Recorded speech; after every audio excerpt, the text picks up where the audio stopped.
నమస్తే అన్న. నమస్తే అన్న మీ పేరు? నా పేరు ఎండి షరీఫ్. ఎక్కడుంటారన్న? నేను ఇక్కడ ఎక్కడుంటారు? చంద్రాయనగుట్ట బండ్లగూడ. ఓకే. మా దగ్గర ఫ్యాన్సీ నంబర్ తీసుకున్నారు గదా! యాక్టివేట్ అయిందా అన్న? వాడుతున్నారా? 1 వీక్ అయిపోయింది వాడుతున్నా.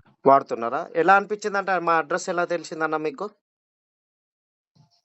మా బ్రదర్ ఇన్ లా ఒకతను అక్కడ కర్నూలులో ఉంటాడు. ఓకే. ఆయన మీ గ్రూప్ లో ఉన్నాడు. ఓకే. సో మీ నెంబర్ నాకు పెట్టిండన్నమాట. పెట్టిర్రు తీసుకున్నారు. దాంట్లోకెళ్ళి నేను మీకు ఫోన్ చేసినా, మీరు నా గ్రూప్ లో యాడ్ చేశారు కదా. ఓకే. సో అట్లా తీసుకున్నా. దాంట్లో వచ్చి ఆ నెంబర్ వచ్చి తీసుకున్నాను. మీకు డైరెక్ట్ మెసేజ్ చేసిన నేను. ఓకే.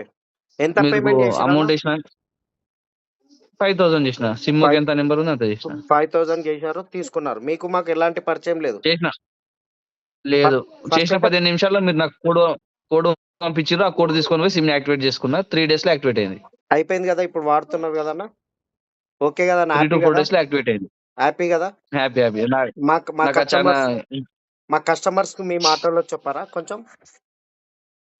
నేను యాక్చువల్ గా 786 నెంబర్ కోసం చాలా ట్రై చేసిన. అట్లా ప్రీపెయిడ్ పోస్ట్ పెయిడ్ కూడా ట్రై చేసిన. వోడాఫోన్ లో, బిఎస్ఎన్ఎల్ లో. 9 సిరీస్ లో 786 నాకు దొరకలేదు. ఉన్నాను, కొంచెం రేట్ ఎక్కువ ఉండే. ఓకే. సో నాకు ఇది కొంచెం రీజనబుల్ అనిపించి మళ్ళీ దొరకదని చెప్పి నేను తీసేసుకున్నా నెంబర్ 9640091786. ఓకే. మమ్మల్ని నమ్మచ్చా?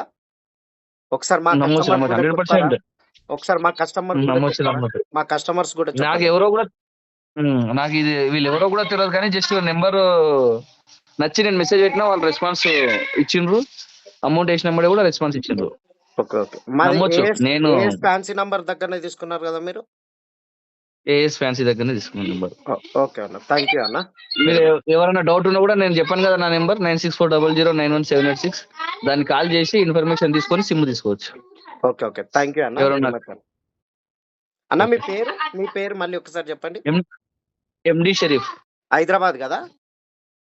Hyderabad Chandrayangutta Bandlaguda. Okay, thank you అన్న.